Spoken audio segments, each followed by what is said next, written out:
Welcome to Nurses Out Loud. I'm your host, practicing ER nurse Jody O'Malley, and author of Rare Courage, Standing for Right When You're Surrounded by Wrong. I want to welcome to the show today Dr. Michael Kirk Moore, a 59-year-old Utah physician now facing 15 years in prison for apparently simply doing what his patients asked, providing vaccine cards to individuals who chose not to be vaccinated against COVID-19. Now, many of you know me as the HHS federal vaccine nurse whistleblower in September 2021 with James O'Keefe and Project Veritas. That came at a time America was being coerced into complying with the experimental COVID-19 injection. And I have been looking for other courageous medical professionals who stood on the ethics and the oath of our profession. It has been said that 75% of Americans took the experimental injection, but I've often wondered how many of those actually took it or just got a card saying they took it because they didn't want some foreign RNA in their body. Dr. Moore, welcome to Nurses Out Loud. Hi, Jody. Thanks for having me on. Absolutely. Let's just get into it. Tell our listeners a little bit about your background. Well, like you said, I'm 59. I have two kids, 21 and 16. I actually grew up overseas. I grew up in Italy. I was an Air Force brat, and spent the majority of my childhood over there from 3 to 18. I did finish high school in the United States, but my parents were still over in Italy. And then I went to college on the East Coast. I went to medical school on the East Coast. I went to medical school in Miami. Finished medical school in 1993, did a year of internship, got pulled out because I had the Navy pay for my school, then did a 3-year flight surgery stint from 94 to 97, and then went back to general surgery and then plastic surgery, finished up in 2001. I've been in the Idaho, Utah area since 2001, and I've been practicing in private practice for the last 23 years. Okay, awesome. Well, what happened with COVID with you? Like, were you aware of what was going on in March of 2020? So no, March of 2020, I actually closed my office down a week before their state did. I'm a single dad raising two kids, and I didn't have any knowledge, didn't have any idea of really what was going on. And so on March 17th, I closed my office down. On March 23rd, I think, the government, our state, Governor Herbert shut down all non-essential businesses, but that was in follow-up to all the places in Spain and Italy and all over the rest of the world and New York and all that had kind of already made that decision to kind of 2 weeks to flatten the curve, right? So I had no idea. I'm not a virologist. I'm not a microbiologist. I'm not an internist or family practice doc. I'm a plastic surgeon. I do, cosmetic surgery. And so, but I had nothing but time at that point to just listen, read, get online, same laptop, same place really that I'm sitting in right now, and nothing but essentially 10, 12 hours a day, just sitting here reading, looking at news stories and educating myself about what it was that was going on and everything else, and realized by the time the 23rd came around and Governor Herbert had shut us all down. And interesting, they shut us down, but they said they were going to shut us down. So they say, hey, we're going to shut down on Monday, but between now and Monday, get all your stuff done. So then you had that huge rush to the grocery stores, and the toilet paper was out, and, hand sanitizer was, and so everybody's online trying to buy hand sanitizer. Amazon can't deliver it, and they're like, 6 months backlog. And all that. But by the time that happened, I had completely done a 180, and I was just like, you know what, this is a bunch of BS. It's, much ado about nothing. It's a virus, and, it's not deadly. And if we treat it early and we take care of people and treat them the way we would treat anybody else that's got the flu or a cold or anything else, just symptomatically, rest, giving them, maybe Flumidine. I was never been a huge Flumidine guy, but if you catch it early, there's data and science that says that it, might stop 24 hours worth of, symptoms. But essentially treating people. And that's when I started kind of really looking out. Came across Dr. Zelenko, Vladimir Zelenko out of at an upstate New York. Dr. Peter McCullough. I think the FLCCC a little bit later than that, but essentially that's where I was going, is trying to figure out. I started prescribing. I prescribed hydroxychloroquine for everybody in my office, everybody in my staff, all my family. The local Walmarts and local pharmacies were out. They couldn't do it because I was prescribing it all. And I was just telling people, look, if you get symptoms and you start getting, flu-like symptoms, just take 4 or 5 days worth of this, make sure you get some sun or take some vitamin D, vitamin C, some zinc, all of the things that basically you would do for any other disease. And the astounding thing to me, the thing that raised the red flag, that was exactly what it was, is everybody's saying it can't be treated. And not only it can't be treated, but don't treat it. Just stay away. There's nothing you can do. When you're about dead, call an ambulance, and then we'll bring you into the hospital, and then we'll kill you. I mean, that's what it's turned out to be. I'm sorry for being so crude, but that's been my perspective is that, and that was the beginning for me was, I answered we were talking about Twitter earlier. I answered a tweet, and the question was, what was the first red flag for you regarding COVID-19? And the first red flag for me was exactly that. Don't treat anybody. Mm-hmm. And so as a physician, what is the last disease that we don't treat? You treat everything early. Somebody comes in with a nodule on their breast or a lump in their breast, you treat them. You diagnose it, you treat them. Somebody comes in with a broken leg, you treat them. It's not like you wait 6 months and then say, oh, okay, well, you had a broken leg back then. Let's re-break it now. Let's put in this external fixator. Let's advance it, and everything else, and let's fix it now. I mean, everything in medicine has all been about treating early, treating appropriately, finding the right cure for the right patient. Not everything works the same for everybody. And so to me, when that came up, that was just a huge red flag, and that just doesn't sound right. So that was the beginning for me. Yeah, you talk about not treating it. To me, in the ER, I just could not believe what I was hearing. And then even more so, I couldn't believe that people were going along with it. Right. It was maddening, especially since right when we found out that there was this, COVID-19 virus out there.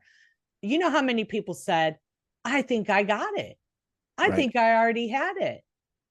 And, we were all talking about our stories of being sick because, again, it was like right at the tail end of the flu season.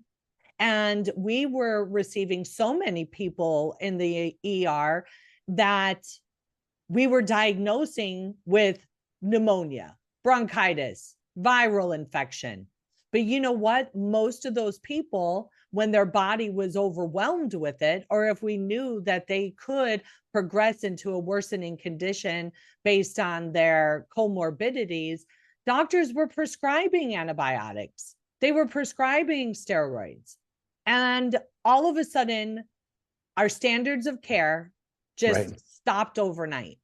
Right. And it was maddening that happened. And then, you touched on it a little bit about not treating, when is the time that we've ever not treated people? Right. Now we fast forward to, I believe it was April, May of 2020, when the government said that we're shutting down all non-essential surgeries. So all of the people that were, in their process of getting their cancer diagnosed or getting a biopsy or, going for their colonoscopy or going for their angiogram or their angioplasty, their heart condition, all of that stopped. Right. And I'm looking at everybody and I'm talking to everybody and saying, do you understand what this measure is going to do to people? Well, right. So along those lines, Jody, I had a friend of mine that lived in New York, and not New York City, but just outside of New York City. And he and his son went and drove into New York City. And you remember all of this, March, New York City, all these news reports of hospitals being overwhelmed and, pictures of these semi trucks with, the trailers on the back, and they're just loading dead bodies into this thing, the number of people that are dying in the hospital and everything else. And you see these news reports on the mainstream news that was just kind of parroting all of this stuff, and they're all using the same footage. It all came from the same source. We didn't know that at the time, but you're looking at that. And I had this friend of mine that drove into New York City with his son, and they filmed the same hospitals. One of them was Beth Israel Hospital. It was all over the news about how overwhelmed they were and how busy they were and how many people were dying, and they could barely keep the doors open. And they drove by this thing, and it had this maze. You know how you see the maze with the people back and forth, and it had this whole thing set up outside with this tent where they were greeting people and everything else. There was nobody there, not one person. And they drove by it for 3 straight days and filmed it, sent me the video. I think some of it got posted online. And there was nothing there. And so we're getting, on the one hand, so that was part of my awakening, was just kind of like, I'm just sitting here going, you're sending me these videos and I'm looking at the news reports. And then all that did was just exploded, right? I mean, it just kind of like, okay. And then, hydroxychloroquine's killing people. You have these pictures of people standing outside an emergency room with, in the middle of summer by this time, with parkas on and hats on. And they're trying to say that this was a video from somewhere in Oklahoma where people were, overwhelmed because of the patients that were dying from overdoses of ivermectin in the hospital. And and the thing is that, like you said, people just didn't see it. And it was absolutely, totally maddening. And it just really started me down this road of, God, I'm not going to trust anything that people tell me anymore. Right. And to be critical. I don't understand what happened to all of these professionals that I admired and I respected. And I couldn't even have conversations with them because what they would say is, we're doing the best we can. We don't know enough about it. And I said, well, the best we can is honoring our ethical principles and evidence-based practice and evidence-based medicine. Right. Why would we just stop doing everything we know to do to treat people? And so, again, I worked at a federal hospital, and the hospital is employed, most of the people that work there that are in leadership positions and stuff are the United States Public Health Commission Corps. And a lot of them left to go to New York to man that Mercy ship that was supposed to house all the COVID people. Right, that would house about nine people. Right. And they came back and said they didn't see anybody. Right. And then the nurses that I knew that were, going over there to help people, and I was going to be one of them. I was up for the task, but my job needed me more. And we were also getting 25% hazard duty pay, because they declared a pandemic. And I thought, well, I'll just stay here. But then I'm listening to all these other nurses that are hanging out in their freaking hotel rooms, making 10 grand a week and not even going into the hospital. Right. Yeah, it was, it was absolutely nuts. And it was, and so my end of it was, I wasn't working. We were closed down for a month from end of March to the end of April timeframe. And I started getting calls from people. It was word of mouth. So my friends, my family, they would talk to somebody, hey, Dr. Moore is treating people. If you get sick, he'll take care of you. And so I'm listening, like I said, to Dr. Zelenko, I'm listening to Peter McCullough, I'm listening to the people online that are talking about it. And I'm just treating them per protocol. I'm not a primary care doc, right? I'm learning all this stuff as we go along. It's been, like I said, I graduated from medical school in 93. I haven't done primary care, in 30 years. Yeah. And so I'm learning too. But I'm treating people, and they're coming to me. They're coming out of the woodwork. They're knocking on my door. They're ringing my doorbell. They're sending me text messages. They're calling me on the phone. They're, contacting me through their friends. And so I just started treating people, and it was crazy number of people that I was treating. And it was, 3, 4, 5 a day. Some of them I would just talk to on the phone. Some of them was just through text messages. Some of them was, through Zoom calls. And it was nuts. What did your professional community around you think about what you were doing? Well, I didn't really, I mean, as a plastic surgeon, you're kind of solo, right? Yeah, I mean, and true. I'm in private practice. I kind of interact with, a few of my colleagues that have the same thoughts or process, same ideas as what we do, but we really don't interact with each other that much. And so I didn't have a lot of pushback from my colleagues in that respect. I did get a lot of pushback from the hospital that I was taking call at because I wouldn't wear a mask. Me neither. So I got called to the carpet by this one technician that was there that, every time I would come in to take care of, some kid's laceration, he would hand me a mask and say, you need to wear this. And I would just put it in my pocket and keep going. And anyway, so I mean, that was the kind of the paradigm and the interactions that I had. The few people that I know that, we live on the same bandwidth and on the same, have the same ideas about the world, kind of came around to the same ideas of what I was doing. Just by educating yourself. Just by educating yourself and just by understanding things. But it was just that to me was an eye-opening experience in general about almost everything that we're going through now, and opened up a lot of my eyes about a lot of things that I've experienced and that I've read about and heard about through our history. So it's been a huge thing. But treating people was, that was where we started. And how long did they allow you to treat people? Did you get any pushback from the pharmacy or the medical board? I got shut down by CVS. I got shut down by a number of pharmacies. They wouldn't prescribe things. They said, as a plastic surgeon, you're not allowed to prescribe. At the time, I until later in the year, I really didn't kind of discover ivermectin, or I didn't really research it that much. But hydroxychloroquine was the initial one.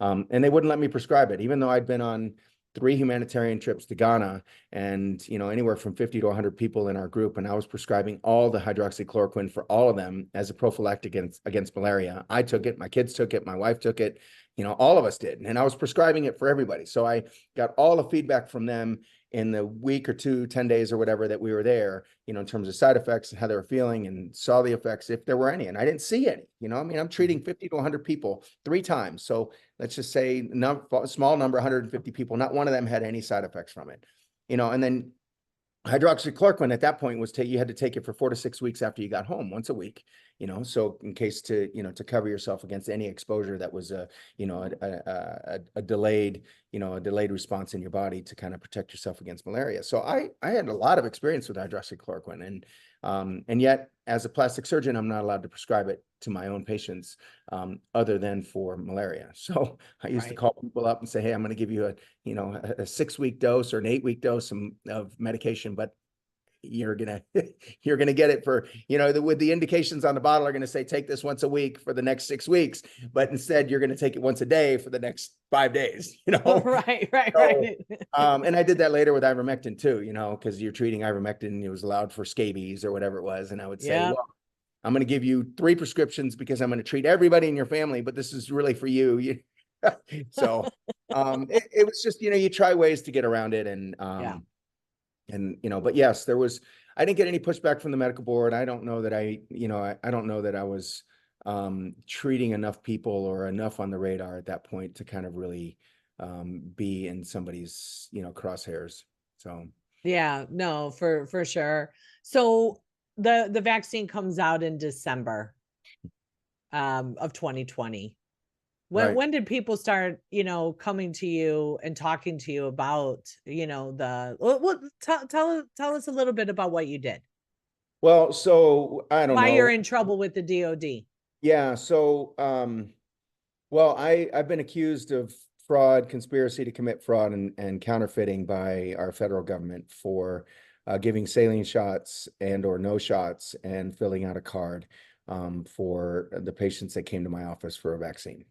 So that happened in January of 23. Our trial is set for January of 25. And so we're 18 months into this process. Bunch of delays, new attorneys here and there. And then and we can go into a little bit more of the details. But the interesting thing to me is, and again, one of the red flags for me was in mid 21, I don't know when it was first, I don't remember the exact date when people started talking about it, but when you started hearing that, hey, nothing's going to get back to normal until we have a vaccine, Yeah. probably April, May, beginning of June timeframe, somewhere in there. And everything. I got shingles from a hepatitis B vaccine when I started medical school in 1989, and I haven't had a vaccine since. Well, I lied. I had to take the yellow fever shot to go overseas. So that was the only one. There were a whole bunch of other ones that were recommended, but the only one that was mandatory to go. And the only reason I did it was to go on these humanitarian trips. And same thing with my kids. My daughter is only partially vaccinated. My son has not been vaccinated. And so I have this skepticism and cynicism regarding vaccines in general anyway. And I've gotten discussions with it. I actually came across the guy's name. He's a pediatrician, I think in Chicago. He wrote an article back in the early 2000s for the LA Times about some chickenpox outbreak out there. And I remember sending him an email saying, hey, why are you so worried about the chickenpox with kids that have been vaccinated, or you're worried about the kids that aren't vaccinated infecting the kids that are vaccinated? If you're vaccinated already, then why aren't they protected? Right? That's been a fundamental thing of mine in the beginning. And so I sent him that, and we got in a back and forth with an email. And then I said, hey, look, I'm not into getting into these arguments, but I want you to send me, one randomized placebo-controlled study on any vaccine that's ever been done. And I got silence, nothing. Yeah. And so that was back, like I said, 20 years ago.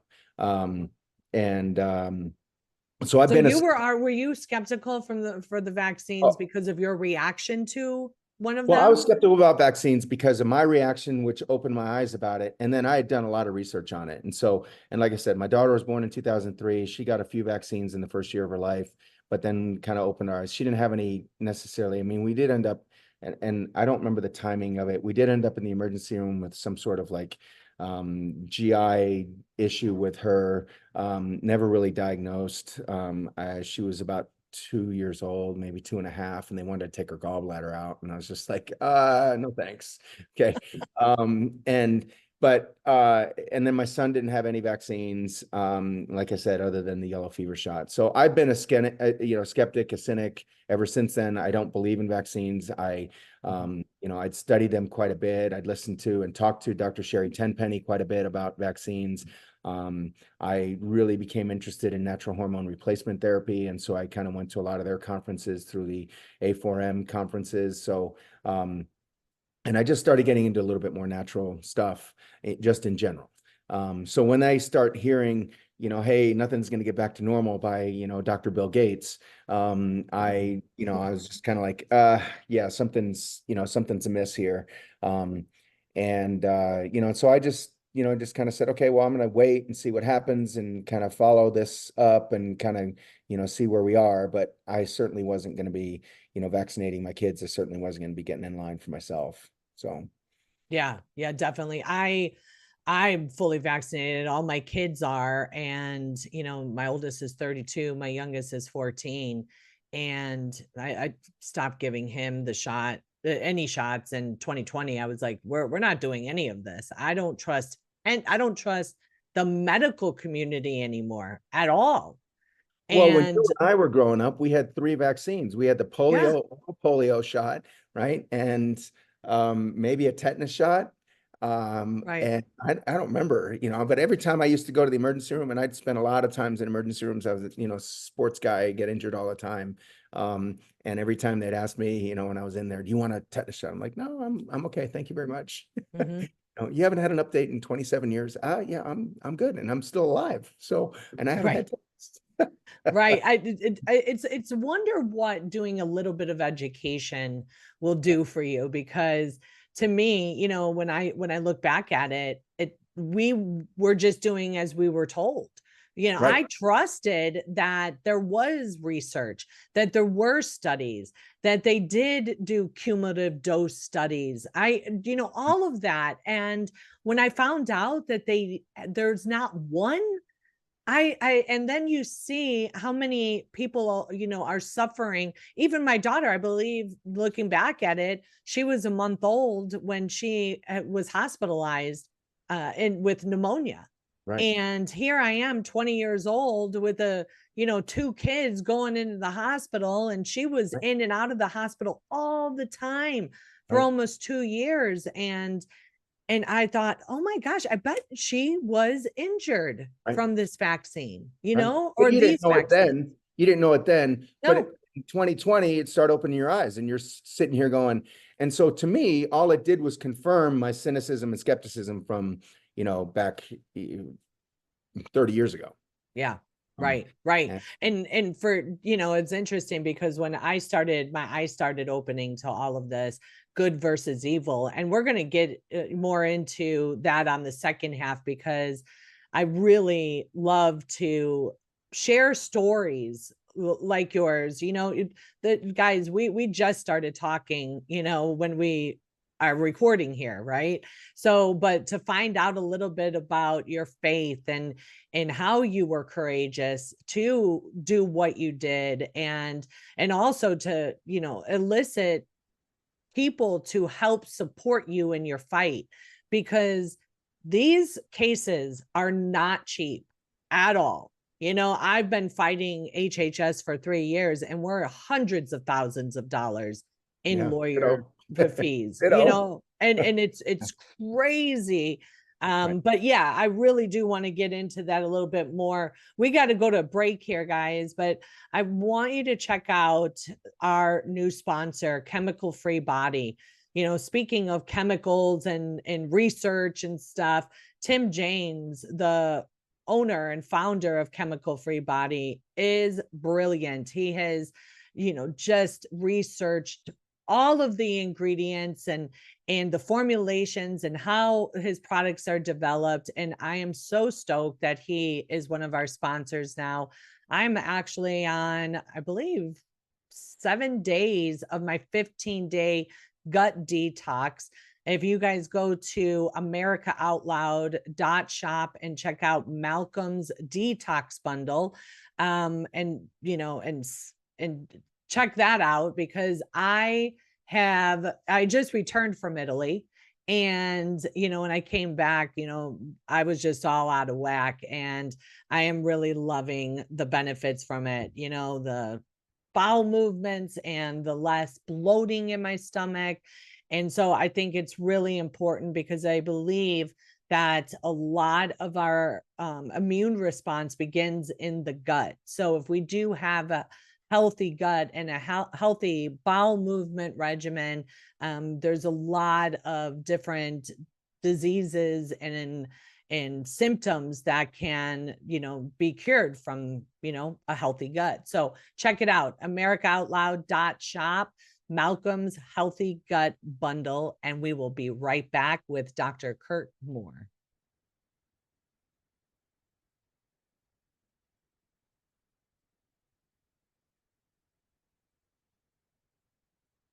All right, guys, welcome back. You are listening to Nurses Out Loud, and I am your host, Nurse Jody O'Malley. I want to encourage you guys to send in an email to us, nurses@americaoutloud.com. Send me your questions, your comments, ideas that you have for shows, or even people to interview you, or for me to interview you. Sorry. And send us an email, because we do love hearing from you guys. And also too, whatever you're listening to us on, whatever platform, please like it and review it, and also share our shows, because Dr. Moore referenced earlier, it was word of mouth, and word of mouth, is the best marketing out there. we really, are coming at a time here in America where I believe the censorship is just going to ramp up even more, like we saw a year or two ago. We have an election happening now, and it's just important for people to hear opposing views and for them to do their own research. So thank you for sharing our shows and keeping us in consistently in the top 1 to 3% of podcasts worldwide. All right, Dr. Moore. Yes. We talked a little bit about waking up, I guess, to the corruption, waking up to understanding the medical industry is not about our health, really, but then, you stepped up and you helped to treat people at a time that many were not doing that, even though many were doing it on the down low, right? Oh, yeah. But they weren't speaking out. And because people did not speak out and use their voice, this is the reason why we're in this situation right now. Well, I think there a lot of them were scared to. We didn't even touch on any of this. We witnessed and experienced and saw all of the censorship that was happening to us. I was getting shut down off of Facebook. We talked about social media briefly before we came on. I'm not on any of those anymore. I have a presence on Twitter. That's about it right now.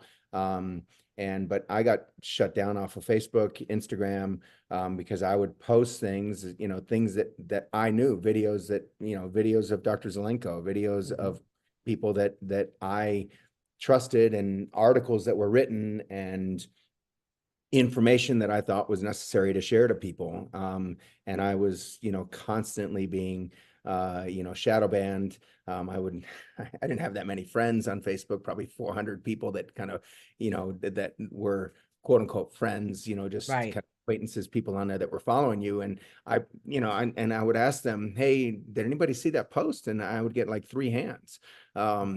And so, I'm posting stuff and it's not being seen. I'm getting messages on it that's being, X'd out saying this article has been proven to be false, so we're not going to let you share it. And so I just, all of that stuff was going on. And so people weren't seeing it. So they weren't even able to educate themselves. But people were finding ways to do it. And, and so you kind of build a little community of kind of like-minded people, and you help each other out. And I think that that's kind of where we need to go. And you touched on faith. Prior to 2020, I believe in God, but that was about as far as it went. I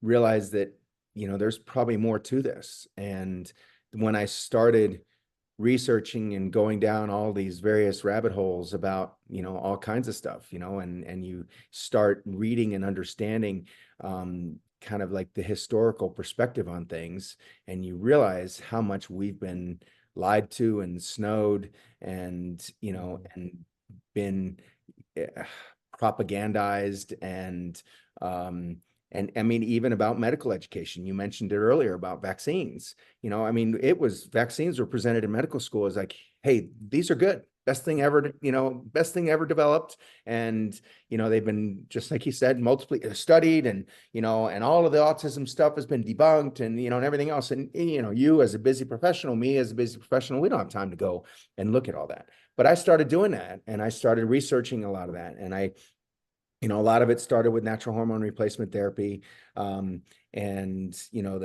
My wife at the time had 2 miscarriages in between our daughter. That's the reason why there's a 5-year difference between them. Had 2 miscarriages in between. One at about 8 weeks, the other one at 16. So the one at 16 weeks was super traumatic. And the only answer we got was, well, it happens about 50% of pregnancies, so it's going to be okay. And I remember talking to our OBGYN. I said, well, what about progesterone? Does giving women kind of natural progesterone, does that help? Oh yeah, no, we've tried that. It doesn't work. And so, so I started again doing my own research and looking at it. I put my wife on a small dose of Armour thyroid and some progesterone cycled with her menstrual cycle, and I've got a 16-year-old healthy boy now. So, I mean, Yeah. that's anecdotal, but in all the research that I was doing and all of the hormone conferences that I started going to, that was what I found out. And I treated dozens, hundreds of people with natural hormone replacement and have lots of kids out there, I think, that, are as a result of, us treating them in my clinic. So that's kind of where this all started. Wow. And so then I start, again, all this comes out, 2020 comes out, and I just, I start opening my eyes about all this stuff that we've been told, right? So we've been told that, we had a Spanish flu pandemic in 1918. And then you start reading about that. Well, was it really a Spanish flu, or was it really a consequence of, a meningococcal vaccine that they were giving to people, and or high dose aspirin? I mean, we're talking about 1,600 to 2,000 milligrams of aspirin. And you go and you look at some of the autopsy reports that have been published here in the last 30, 40 years about some of the specimens that they still have, and their people were dying with blood in their lungs. Well, if you give them 2,000 milligrams of aspirin every 4 hours, what's going to people are going to Yeah. bleed out. So, so then that's, that was one of the things. And then you start kind of really questioning everything, and you start questioning, okay, what were we told about World War II? What were we told about, about JFK's assassination? What were we told about 9/11? What were we told about landing on the moon? What were, you're just kind of like, so you go back and you look and you read through this, and you just kind of like, the victor writes our history books, okay? And they're the ones that tell us what they want us to hear, not necessarily what happened. Right. And, the smallpox vaccine, how effective was the smallpox vaccine? And I don't know, it was Leicester, England, or whatever it was, where they stopped treating people and stopped giving the smallpox vaccine. And those people had a much higher survival rate than where they didn't have it. Mm. And, and it's just kind of like, you really become super skeptical. And then you really kind of, some people say you just kind of fall off the deep end, but you really get to the point where this is a good versus evil battle. And it really opens your eyes. And I mentioned it earlier, it really kind of makes you kind of sit back and, just think to yourself, okay, well, how do we get through this? And you start really kind of getting into your spiritual side and your, and your, I don't say religious side, but you just start kind of, hey, there's a reason for this. So somebody has put me in this situation to be the person that I am. And I need to live up to that or down to that, depending on whose perspective you're looking at. So, and it's really kind of made a big difference. Jim Thorpe, is a super, super close friend of mine. Love him. And I love him to death. And he's made a big difference. Kind of was one of the first docs that called us out when I was quote unquote introduced to him on a space on Twitter. And I just love the guy. So So and talk to us about what happened with your faith. You recognized, hey, wait, this is a war of good versus evil, and I'm obviously, have these characteristics and these virtues that's made you the person that you are. Did you feel like you were being called to step up and speak out? well, I don't that's a good question. I don't know. I don't know that I felt a calling, but I certainly felt um a duty Hmm. to um to not keep my mouth shut anymore. Okay. And so kind of my motto, I had some t-shirts made that say "Noli pareres" on it, which means do not comply. Um, and that's kind of where I'm at, is I'm just, I'm not going to let people tell me what I need to do or not do. I'm going to rely on my ethics and morals and my own values. And I'm not going to let anybody tell me what I can or can't say. And I'm going to live with the consequences of me saying that. We talked earlier about, Mhm. my license. I wouldn't wear a mask in the hospital. I got called into the principal's office after being reported 3 or 4 times. I walked in, I feel like Scott Atlas. I walked in with a stack of papers about the uselessness of masks that it goes back into the 1960s. And I met with the Department of Surgery and the chair of the Department of Surgery, who was an anesthesiologist, and the chair of the, medical staff, the chief medical officer of the hospital. And they were like, this is our hospital policy. You have to wear a mask if you want to work here. And so we're not going to listen to studies. We're not going to, go over the science. This is a decision that we've made. And that kind of to me was just like, oh my God, you guys are supposed to be scientists. You're Right. doctors, you're supposed to be scientists. You're supposed to be looking at the science and the data. And if a bureaucrat in some hospital or in some healthcare system is telling you that you need to do this, we need to be pushing back. And we need to be saying, hey, it's not supported. There's no evidence that this makes any difference. I mean, there's articles that talk about in Australia, New Zealand, the only person that wears a mask in the operating room is the surgeon and the assistant across the table from him. The anesthesiologists, the circulating nurses, everybody else that comes in is not wearing a mask because it's been shown that it doesn't help. Yeah. It's obvious that it doesn't help with preventing infections or complications to the patient. The only thing that a mask really does is the same thing these eyeglasses do, is they prevent you from being splattered from, sputum and blood and fluids and feces and urine and everything else that you might get exposed to in an operating room scenario. So you're actually protecting the surgeon and the technician or the nurse that's helping you there, as opposed to the other way around.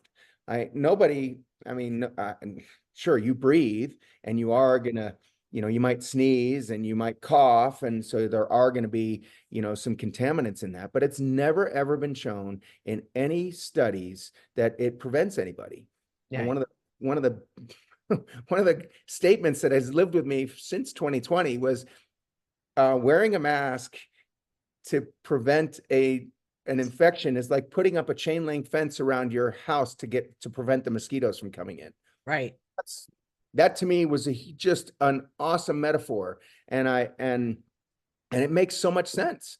So anyway, so I lost my privileges at the hospital, which then led me to not able to get board certified, or not to get, and then I could not recertify my surgical facility because I had to have transfer privileges. And then not being able to have transfer privileges and not having hospital privileges at a hospital prevents me from recertifying with my board certification.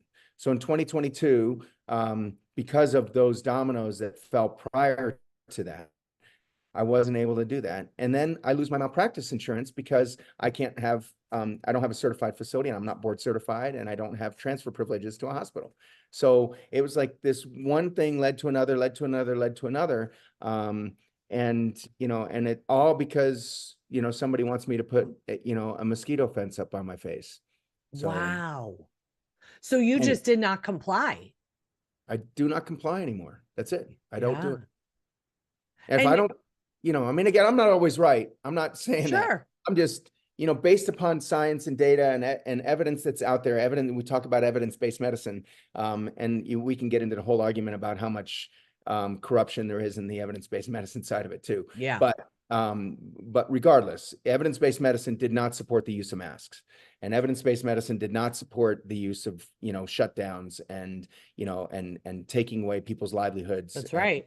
And all of this stuff. And so I just, so my thing is, do not comply. Like I said, I have a t-shirt, Noli Paredes. Okay. And that's been, that's just been my motto to some degree ever since. And it's not my only, there's other people out there that say the same thing, but. So prior to this, let's talk a little bit about your case, because I really want people to understand it and support you. Talk about what you did and where you're at right now with the case. Well, so the main thing that I did is that I did what my patients asked me to do, and I provided a service to them based upon their ethical values, my ethical and moral values. And I abided by my oath as a physician from the Hippocratic Oath, and I, to first do no harm. I had a shirt on yesterday. It's not the same. that said first do no harm on it. And I walk around with that shirt all the time. Mhm. Because that's what we should be doing as nurses and doctors and physicians and PAs and nurse practitioners and clinicians and everybody else. You shouldn't be harming your patients. Right. And when you know, based upon your own evidence and based upon the science and evidence, and it's been shown over and over and over again now. I mean, why did Pfizer want to hide the results of their 2-month study that they did for 75 years? And why Right. did the government file an amicus brief to keep that information, saying, well, and basically what they said was, and this is in the Brooke Jackson case, right? The government came out and said, well, we knew that there was fraud and we accepted the fraud. And so, there's no case here. That's what our DOJ says. And that's what the CDC says. I mean, it's crazy, right? So It's crazy. you just go, you just go along with those. And so anyway, when all this stuff comes out and everything else, so that's kind of where we were. So that's how we got indicted. So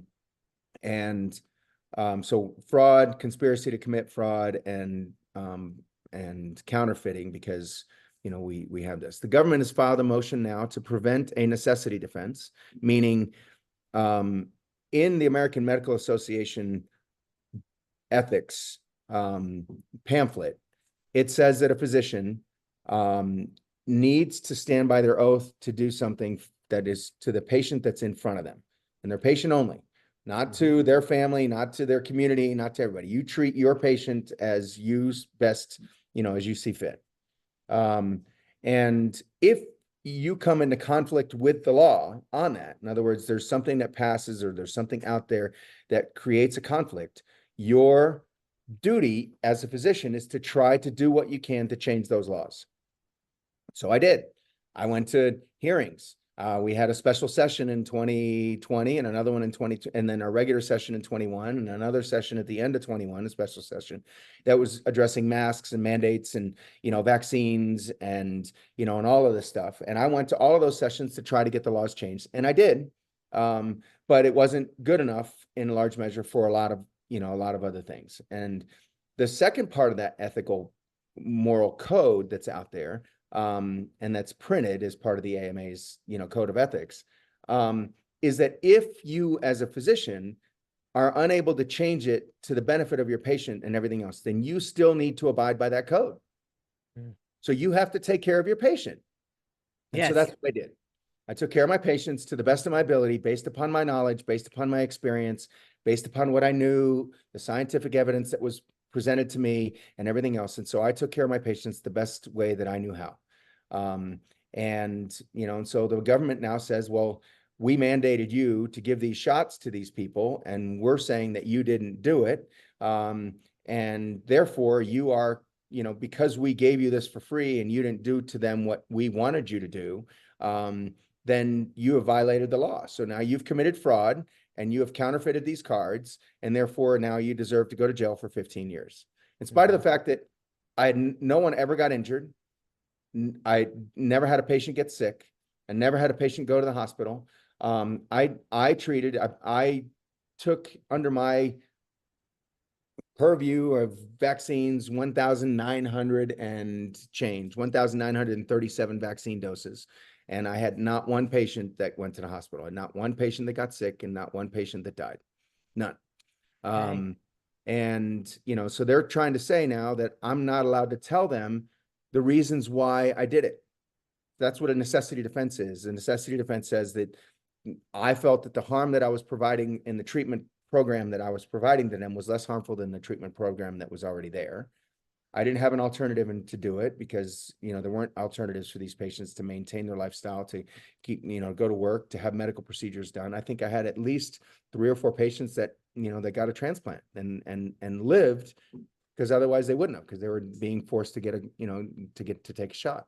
Okay, so this is huge, right? Like I want people to really understand, maybe a little bit might sound a little bit confusing, but ultimately at the end of the day, his duty is to provide the best care for the person in front of him. And you had people, your patients, coming to you in distress, dying, right? Some of them dying, they needed transplants. And we were not giving and I believe still to this day, guys, they still won't do transplants unless you can prove that you are vaccinated.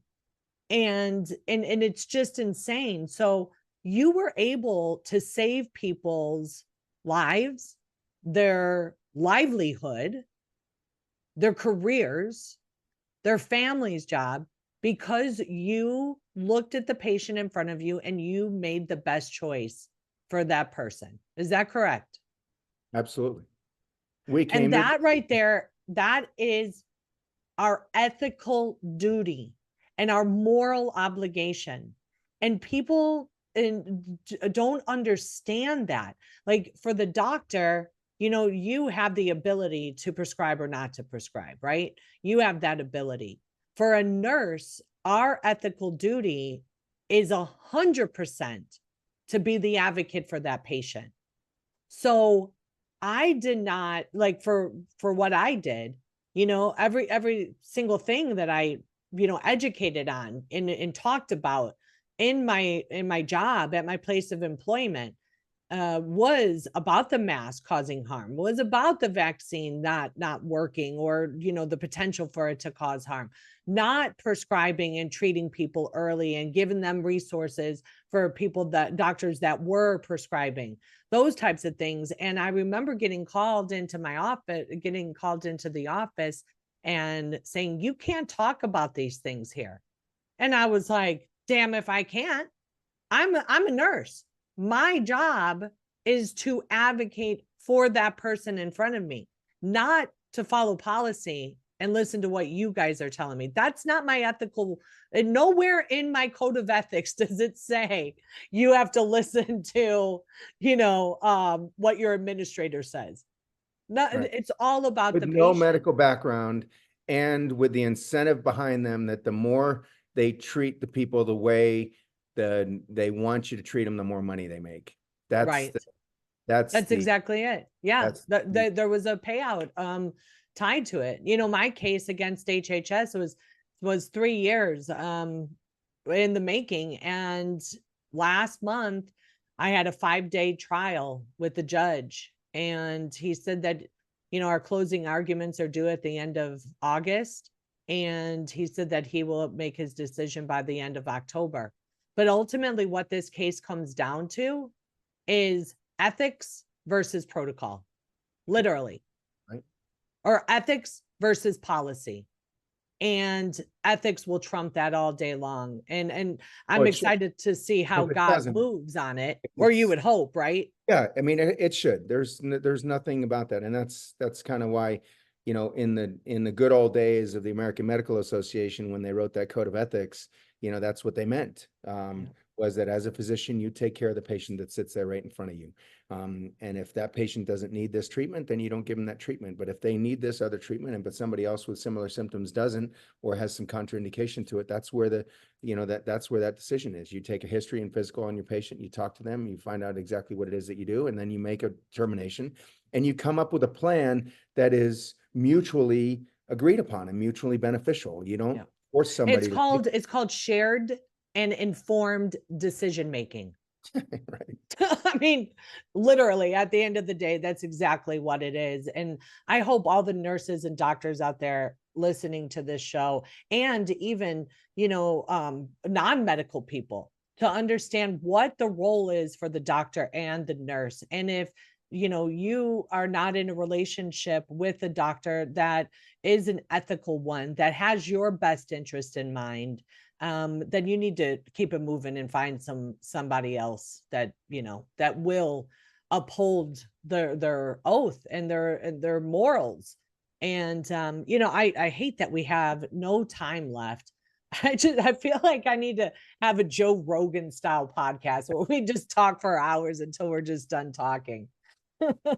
Well, I appreciate your time, and I actually have to get going too, but thank you very much for, you know, for everything. And I'm happy to, you know, spend some more time if you know, if you're interested in finding out a little bit more about the case, because there's more to talk about, just, you know, just about the case too. So yeah, absolutely. Absolutely.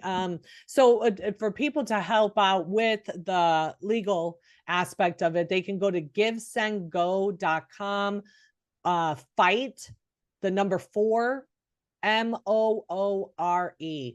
So that's fight for more. Guys, I'm going to put that link in the show notes, and I want to hear what you guys think about this show. And thank you so much for your time today, Dr. Moore. And I'm sure that we will have another conversation and talk about our wins in court. How about that? Well, I appreciate it, Jody. Thank you very much for having me on. I really enjoyed the conversation. Thanks. Yes, absolutely. Until next time, friends, be safe, be well, and God bless.